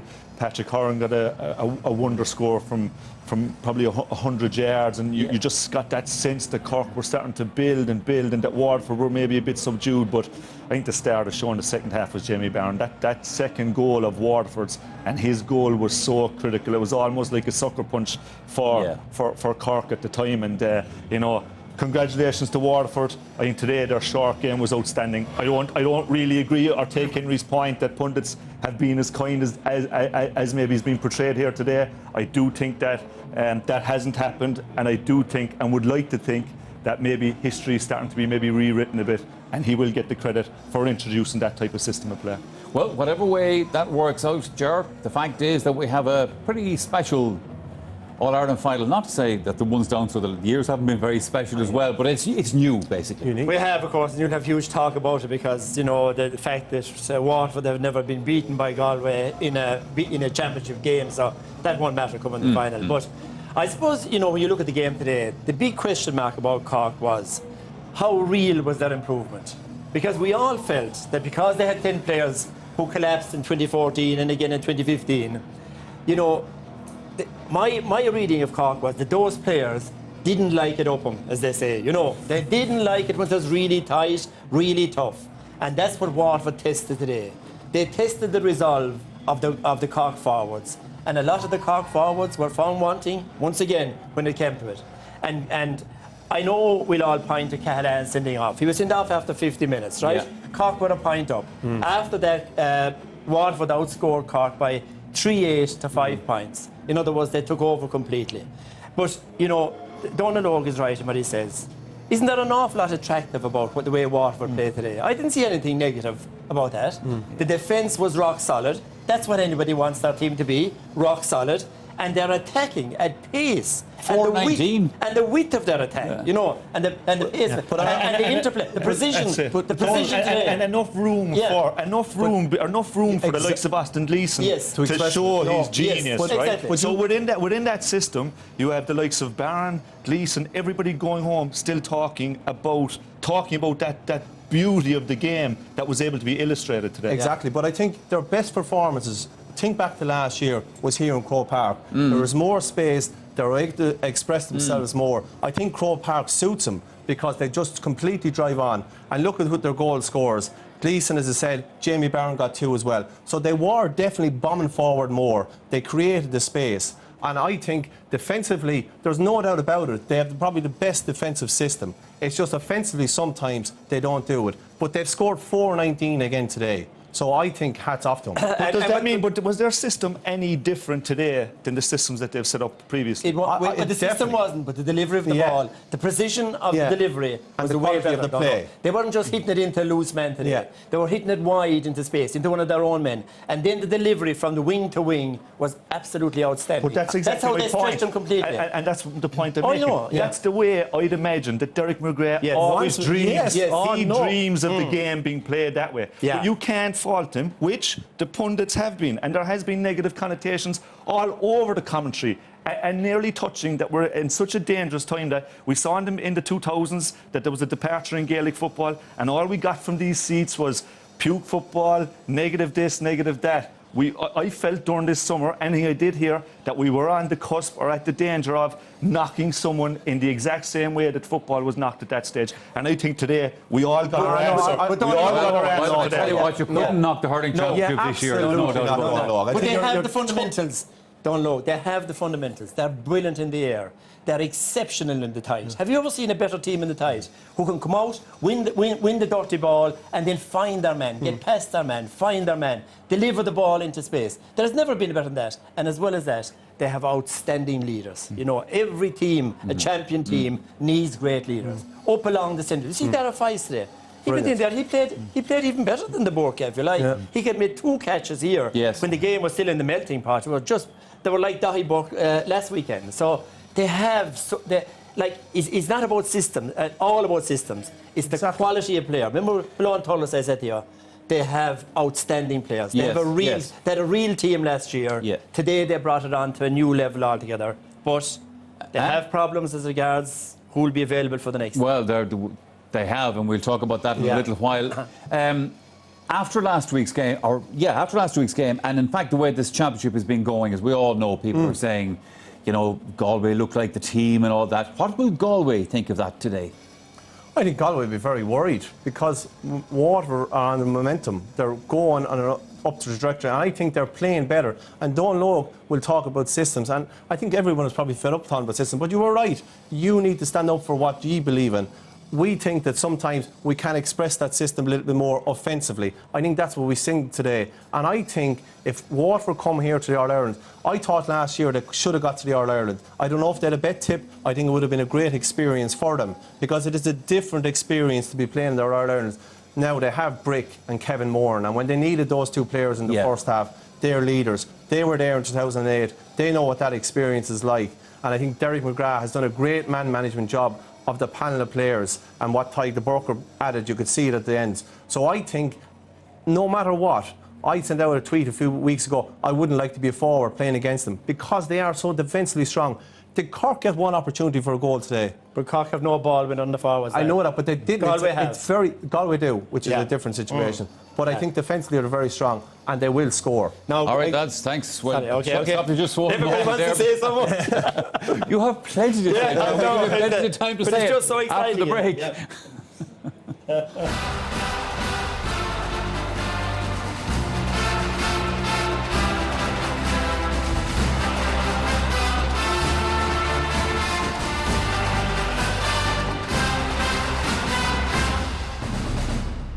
Big win. What will Cork take out of this at the end of the championship now for them, Doyle? What will Kieran Kingston take out of this?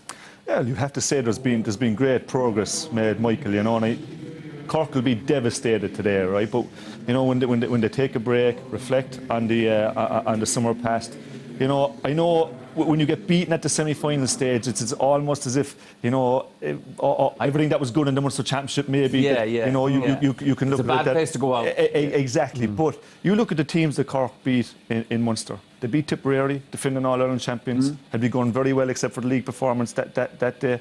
Then beat a Waterford team that were highly fancied down in Thurles again, and then beat a totally different proposition in Clare. Sure. In the Munster final. So the Cork team and the Cork management deserve huge credit for the season gone by. And in actual fact, let's hear from Kieran Kingston.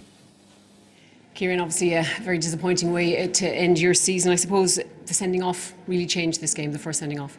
Yeah, I mean, look, I'm not going to stand here and say that the sending off decided the game or anything like that. I think it was nip and tuck all the way. We certainly were in the game. We didn't finish well, but look, was never took control of the game at the same time. And to be fair, just what I said inside in the Waterford dressing room there, the best team won on the day, and that's it. So it had been so tight up to that, weren't you? You were right in it, but then those goals came, obviously. Yeah, I mean, look, we still went after the game as best we could. We didn't play with a sweeper. We said we'd still go after it. But look, it turned out as it turned out. We're hugely disappointed. We knew coming up here, playing the same team for the fourth time in 8 months wasn't going to be easy. At the same time, we spoke around the fact of new competition, etc. And we felt we had a right chance. We were confident coming up, not in any way arrogant, but we were confident coming up. And look, we're disappointed, we're gutted, to be honest. But look, we'll take a lot from today and we'll learn a lot from today. I suppose, did you need more from your forwards, maybe especially in that first half? Yeah, I mean, look, playing against a sweeper is always going to be tighter than an extra man, and it's going to be more difficult. But look, I'm not going to fault the lads. I suppose our season comes to an end. I have to acknowledge what they've done for hurling in Cork this year. They've been fantastic to work with. They've been anything we asked them. We asked a lot, and we asked them to change a lot at the start of the year. They did that. A super backroom team who gave of their time on a voluntary basis hugely throughout the year, and the lads responded to what they wanted them to do and what I wanted them to do, and we're really proud of what they gave us throughout the year, and very, I suppose, thankful as well to the Cork supporters and the way they support us throughout the year. I suppose to finish with 13 as well, that was another blow there towards the end. Yeah, I didn't see that, to be honest. I'm not sure exactly what happened. It was a straight red, I understand. I didn't exactly see the incident. I saw the other one all right, but I didn't see that. So I could just have a look at that afterwards and see. Look, I don't think that had any impact. I think both players got a straight red. Obviously, be very tough on the Waterford player for missing an All-Ireland final because of it. But again, I didn't see it, so we'd have to have a look at that. I suppose as well today, it would be remiss of me not to acknowledge Markie and her family, the day that's in it while we're here, and to offer our condolences on behalf of Cork Hurling and all associated with Cork Hurling and Cork management. And condolences to Margaret and the Keady family. I think that would be remiss of me not to say that today. Yes, absolutely. Thank you, Kieran. Yeah, thank you. Kieran Kingston, and we all, of course, agree with that. Chair, very honest, very straightforward, no excuses, no whinging. No, he's a real quality man, great manager, and he knows the stage they're at as well. If you look back 2 years ago, when Waterford came up here with a lot of young lads like Cork had today and played Kilkenny, in effect they were bullied. They were out-muscled out of it completely. 2 years later, they're a totally different team. They're so well conditioned. You look there in the last 20 minutes how they were going. They were absolutely flying. Now, you're a young fella, will say, like Dara Fitzgibbon or Mark Coleman. It's your first year in it. You're taking these savage hits. The last 20 minutes, you're going to be worn out. So Waterford are ahead of Cork. And it's in semi-finals, in big games like this, that shows. And let's see what their manager thinks about it. It's Derek McGrath. Derek, congratulations. I suppose those 4 goals today have propelled you into an All-Ireland final. Yeah, look, there's massive elation in our dressing room, obviously. It's a big deal for us in Waterford. We've only been in 1948, 59, 63 and 2008, so we've only been in 4 finals ever, so big deal for us to get to an All-Ireland final in the first place, albeit the task ahead of us will be huge, but yeah, we're going to relish today anyway and remember for a long time, certainly. Yeah, it is certainly very much a big deal. I suppose a lot of pressure on you coming into this with the whole Tig de Burka suspension and everything, but you handled that very well. Yeah, the lads, they did. They're very grounded young men, like, very intelligent young men, so they're... look, we talked about the Tig incident. There's no point of saying we didn't. We talked about, the motivation was huge for Tig himself. in terms of getting the final for him, if you like. He's been, as I said, at the centre of everything we've tried to do, and outside of that, as I said, he's a pure hurler. So it was, that was part of our motivation ahead of it. So it's certainly that was achieved in terms of getting him involved in a final day. So look, it's great all around. I suppose the Damon Cahalane sending off really allowed you to get a foothold in the game. Yeah, and to be honest with you, I was worried given how we were set up. I thought sometimes it's a sending off can actually it's counterintuitive to say it, but sometimes a sending off can actually work against you. So I think it worked well for us. The space seemed to open up. Cork were in a situation where we were able to push up on their backs, if you like. So space certainly opened up, and from then on, once I think it was I'm not sure it was the Jamie goal or what goal it was. I think we settled after that. Paulie got a great point after. So we were comfortable enough at the end. Now, it wasn't the only red card. Conor Gleeson saw straight red as well. Your thoughts on that?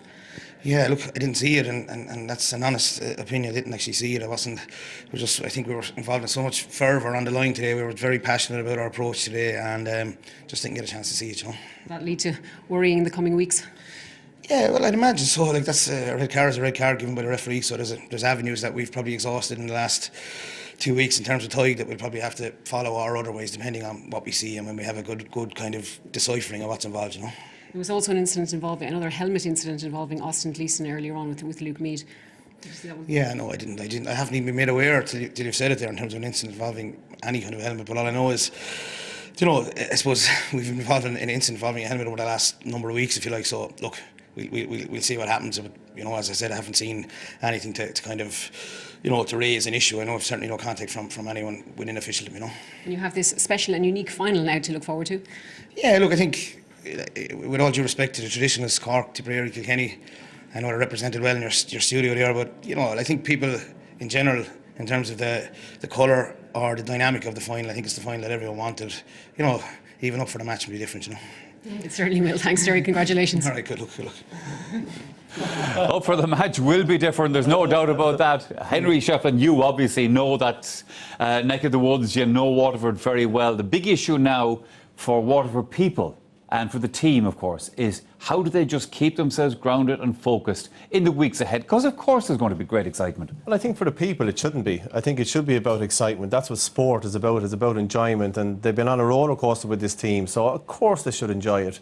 I think probably in 2008, the people probably seeped into the players, and that's fresh enough. It's only a few years ago. Yeah. So I think that'll be good. And as you can see from Derek there, he's very grounded, and he's not going to let that seep into his players.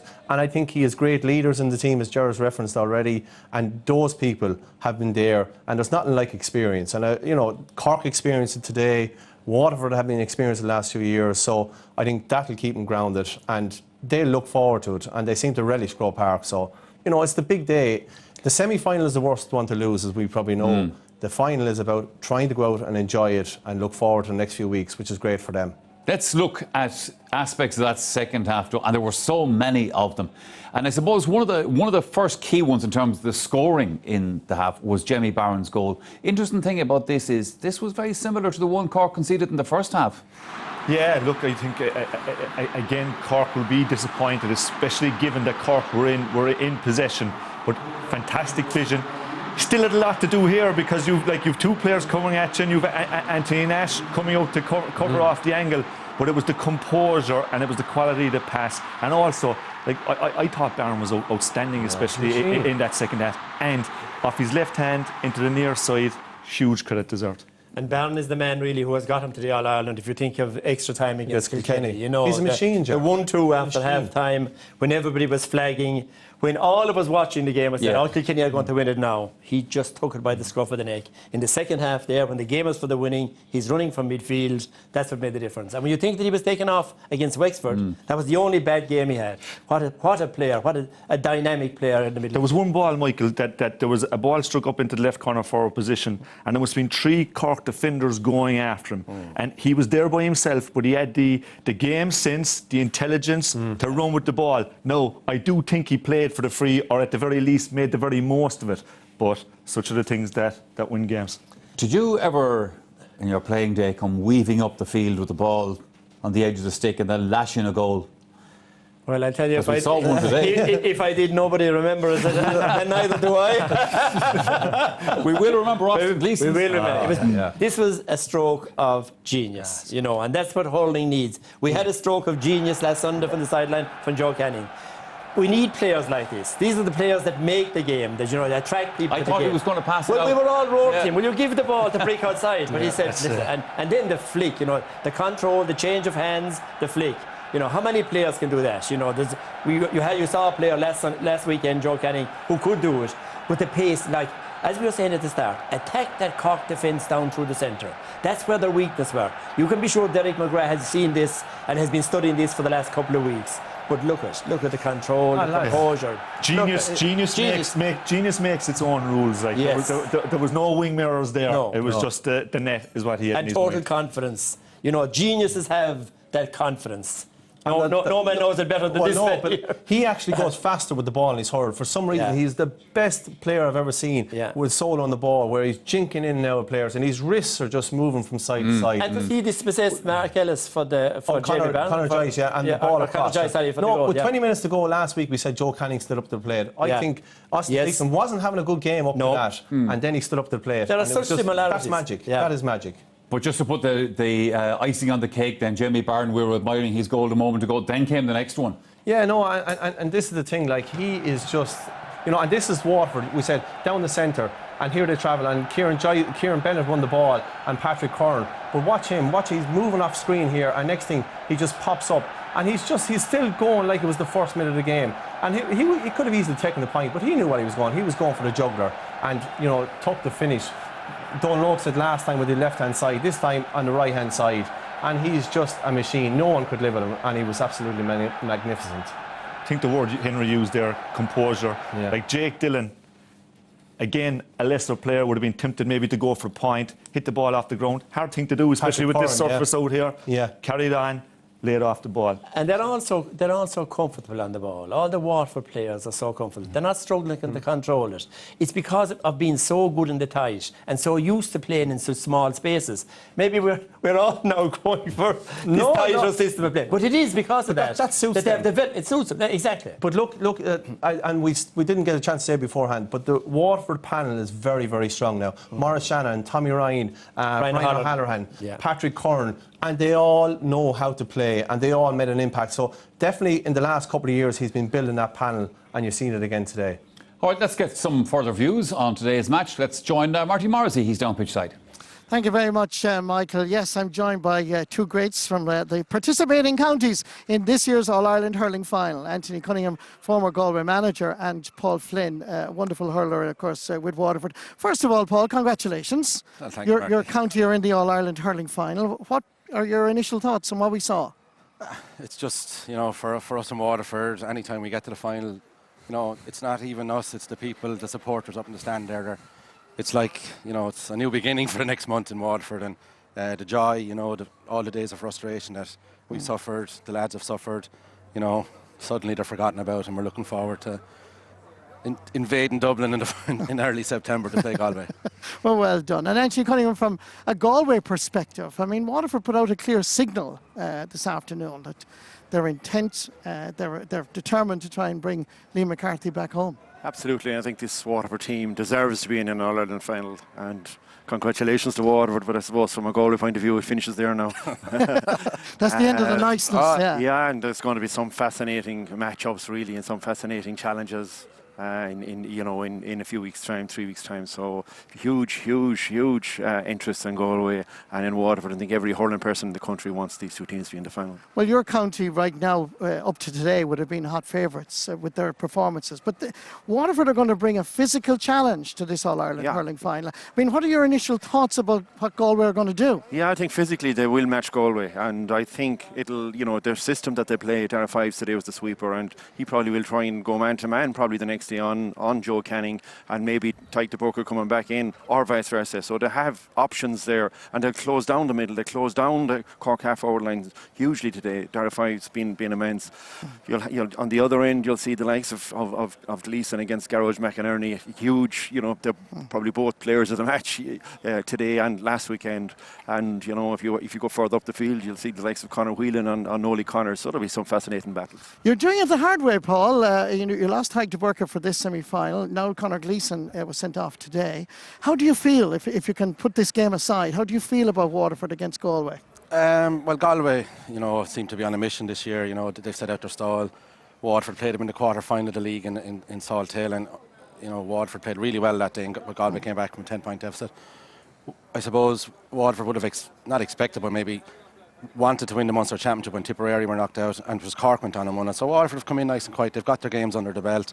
They've got some nice games, Wexford and Offaly and Kilkenny. So, today was a massive test. For Waterford to beat Cork, Martin, no matter what, it's massive. And down through the years, it's just, we don't beat Cork that often, and to beat them on the big stage by 11 points or whatever it was, it's phenomenal.